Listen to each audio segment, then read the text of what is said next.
I wish I could change it all. Karen, Garrosh, Theramore. Sometimes it feels like I did everything wrong.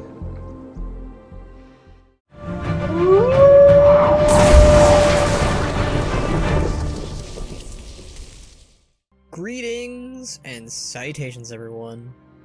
When Thrall anointed Garrosh Hellscream as the new Warchief of the Horde, a domino effect occurred that launched so many terrible and bad events into being. To this end, some claim that Thrall is at major fault here and deserves all the blame. There were others he could have made the leader of the entire Horde. But instead, Thrall chose Garrosh, an orc who instigated war on the Alliance at every moment he could, and even split the entire Horde. Well, I'd like to talk about that and set a case for why Thrall isn't entirely at fault here.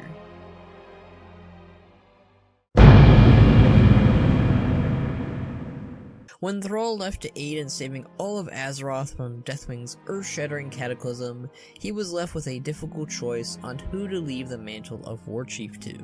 The following came to mind. There was the veteran and old soldier of Varrock Saurfang, and his proud son, Garrosh.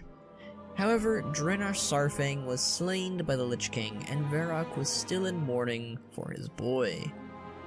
There was Karen Bloodhoof, a noble, strong, and wise leader, but the old Tauren was getting there in age. Not to mention, if his son was ever lost, it was proven that the old chieftain would easily waver. This left the options minimal at best. The Horde needed someone strong to lead it in Thrall's absence. Yes, there were others, but Garrosh was the name that came to his mind. A war hero in Northrend whose name was already sung by the young and the old within the Horde. Thrall needed to act and had little time to ready the next Warchief. His abilities as a Shaman were needed to keep the world whole. And so he made Garrosh Warchief despite the warnings that others gave him, including Garrosh himself. I do think that Thrall had barely any time to choose a Warchief wisely, and the Horde, specifically the Orcs, definitely wanted someone like Garrosh in charge, especially with war on the horizon. Varian was just as hot-blooded as Garrosh was at this time, and with good reason too, given what he's been through. A good chunk of people did warn Thrall, and that is on him, and will always be on him. Thrall's worst decision in all of history will always be naming Garrosh the Warchief, but he did try to set him up at least. There was some level of an effort.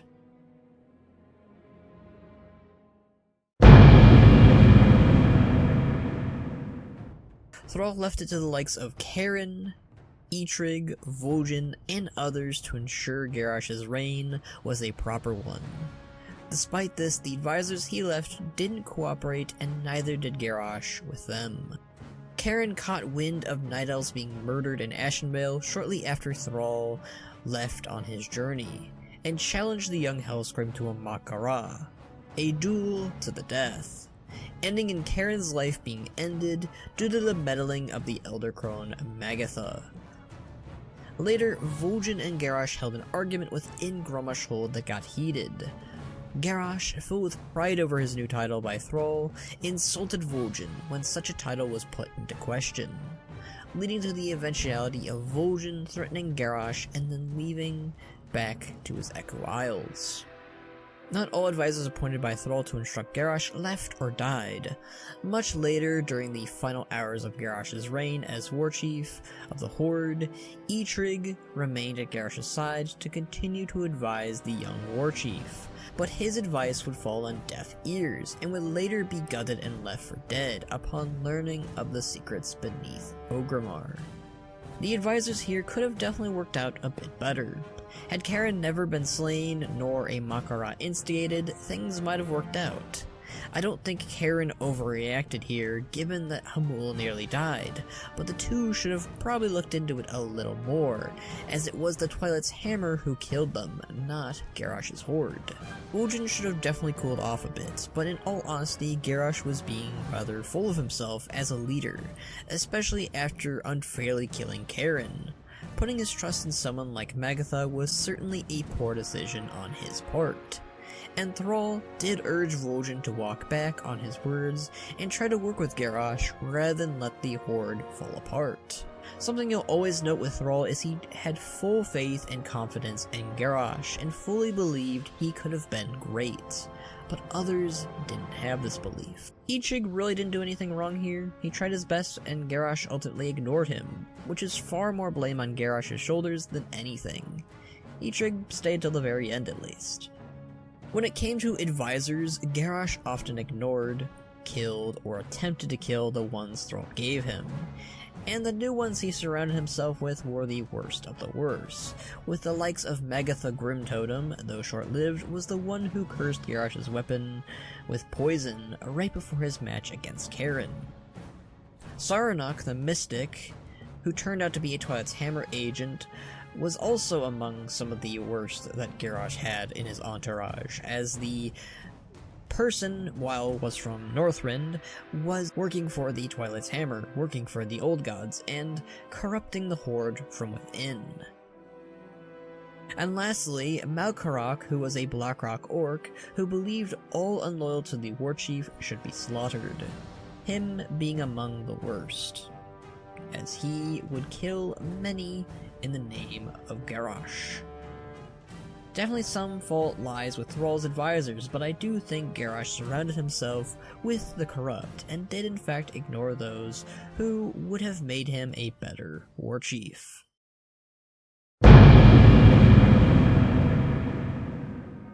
As time went on with Garrosh as the Warchief of the Horde, it was very clear that he was not the same Warchief that Thrall was, and his acts of war extended far beyond anything Thrall could have planned for.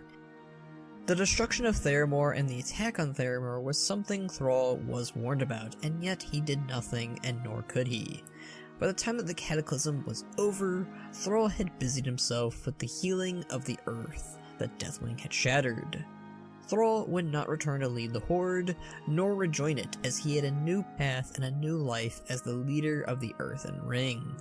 While Thrall did do nothing, he did blame himself for this, and begged Jaina to stop, who at this time nearly flooded all of Orgrimmar with the intent to kill thousands, including the children of the Horde. It was only thanks to Kalagos, the dragon aspect of magic, that she didn't do this. This one certainly is a heavy point against Thrall, who certainly could have done more in this, and while it's heavily likely Garrosh would have ignored his words, he could have at least tried. His level of complacency here should definitely be noted after his mission to save Azeroth from Deathwing was mostly concluded. The Earthen Ring even told Thrall that they were fine with him returning to the Horde if need be.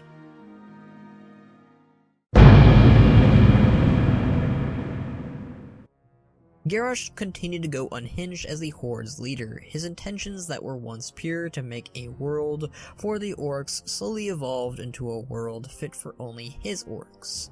The rest of the Horde's races in his eyes were no longer a part of it, using the likes of the Blood Elves as fodder, viewing the Forsaken as one step away from the Scourge, and treating the Darkspears like a nuisance rather than as allies. Even the orcs weren't safe, as those that didn't follow Garrosh's true Horde were used as meat shields during the siege of Orgrimmar.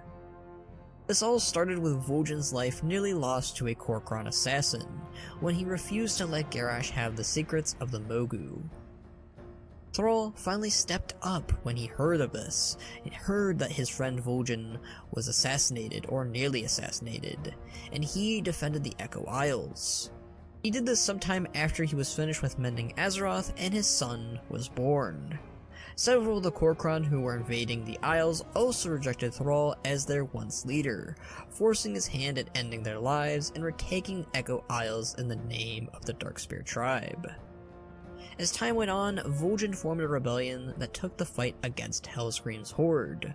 Thrall swore that he would at last put a stop to this and rally the likes of Varrock and Eitrig to help him in stopping the wayward Warchief. Even if it cost him his life, he would correct his mistake. Garrosh's own fall from grace is not something I think you could put the blame solely on Thrall.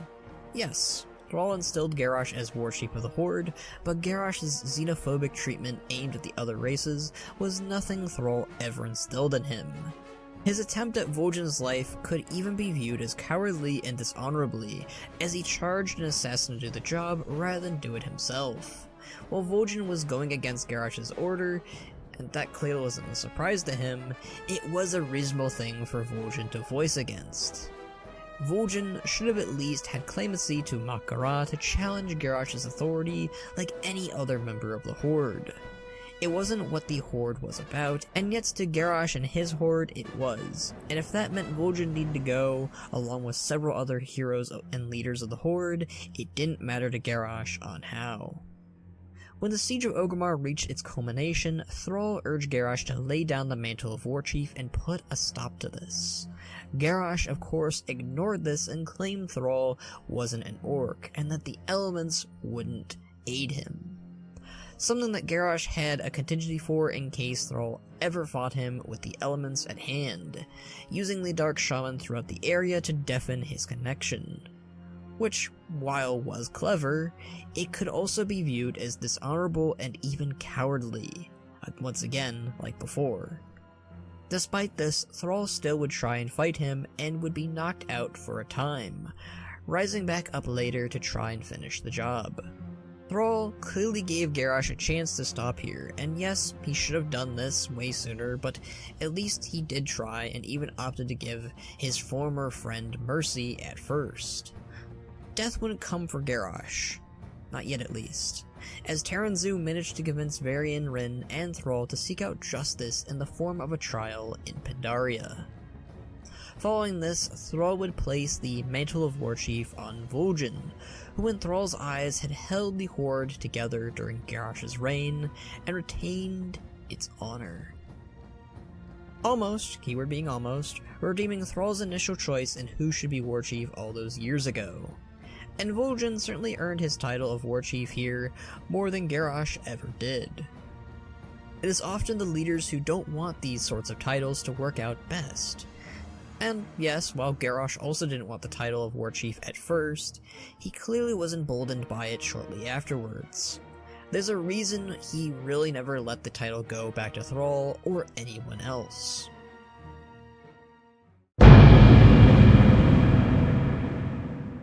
Garrosh would escape his fate and go to an alternate Draenor that Kairaz and Rathian had conducted together to have a more proper defense against the Burning Legion, a more united world. Their plans wouldn't last as Garrosh refused to be a pawn to either dragons, ultimately leading to the birth of the Iron Horde and Garrosh as their Iron Prophet. Garrosh was bent on vengeance against those who took away his true Horde and would use the Iron Horde to ensure he succeeded, even lying to his own father about the inhabitants of Azeroth and what they were exactly, even hiding information regarding Thrall and what he does for the orcs intentionally. This led to Thrall joining Khadgar and others to this ultimate Draenor to put an end to Garrosh and his dark dreams of conquest and vengeance, stopping Garrosh from slaying Durotan, Yarel, and the commander by challenging Garrosh to Mak-Gara within Nagrand. Ultimately, there was no sparing Garrosh this time around, as Thrall fairly used the elements at his command to put an end to Garrosh once and for all, tightening him in the earth in the form of a fist and striking him down with a heavy bolt of lightning. Just before Thrall killed Garrosh, his dying words would claim that Thrall made him who he was. Thrall rejected Garrosh's notion and told him that he chose his own destiny, and left him in the very place the two had met in the first place. As time went on after their Mak-Gara, the guilt of killing Garrosh consumed Thrall to the point where the elements no longer heeded his call. This wasn't due to the elements viewing Thrall as unworthy, but merely due to the fact that Thrall had his own mental turmoil to deal with. Thrall left Azeroth with his family to have a life of peace and away from the troubles of the Horde in Nagrand, until Varrock brought him into his rebellion against the likes of Sylvanas, another corrupt warchief. Self-blame is something that would follow Thrall for a while. Thrall fully blames himself for what had happened to the Horde, Karen, to Theramore, and even Garrosh, wishing he could go back and change it all. Meanwhile, the likes of Garrosh blames it all on Thrall and not himself, which I think is important. Thrall doesn't deny or shifts the blame on Garrosh, he takes responsibility and tries to make amends, while Garrosh simply blames others and refuses to take responsibility.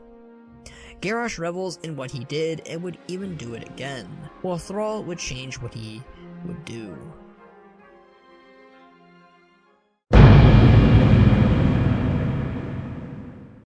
In the afterlife, Garrosh is sent to Revendreth, and it's no coincidence that someone like him would end up there. It is a place for the guilty, the sinful, and the prideful, and, well, Garrosh is certainly all three of those.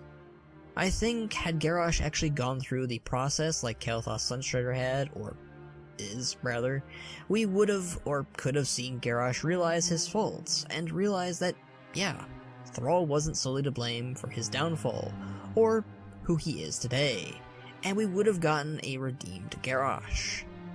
But we'll never get that, as Garrosh ended up in Torghast somehow, and ultimately chose to take pride in all the things he did, and insulted Thrall one final time before annihilating his tormentor along with himself, ending all chances for redemption and leaving nothing but a pile of ash in his wake.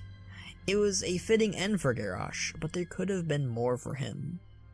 In alternate realities, Garrosh was supposedly a better Warchief, and some could have been because of the Horde and Thrall anointing him better, or simply he was far more capable of learning and growing. In the same vein of the afterlife, Thrall meets with his mother Draka and confides in her the guilt he's had over Garrosh. Thrall is still fully taking the blame for setting Garrosh up as Warchief, even after his conversation with Jaina. But his mother tells her troubled child that the folly of Garrosh is not solely on him, and that Garrosh made those choices, not Thrall, causing Thrall to move onward. I've seen many argue that this is Draka telling Thrall that he did nothing wrong, and that only Garrosh was to blame, but I didn't see it as that. Yes, this could merely be a mother helping her child out when they've literally been in a tough spot for several years, and is eating at them to the point where they cannot use the elements properly. But I do not think this is her telling her son that he had no part to play in Garrosh's fall.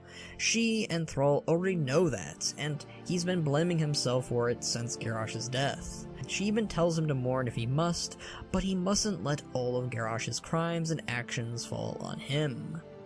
Which is right, he shouldn't. Thrall is only guilty of setting Garrosh on the path as Warchief. It wasn't as if the advice or the advisors that Thrall gave to Garrosh pushed him to do what he did. That's on Garrosh, namely. I would think we would be looking at a very different situation if Thrall shirked away what he did, and I don't think this suddenly will make Thrall think he had no part to play in Garrosh's fall. If anything, I think this proved to me, at least, that Thrall will always think about what he did, but now at least he can move past it.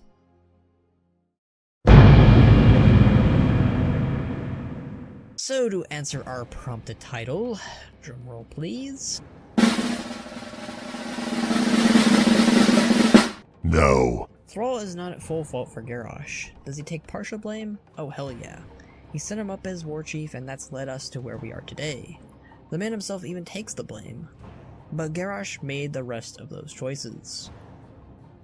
To say all the blame is on Thrall is outright silly, and honestly just wrong in itself.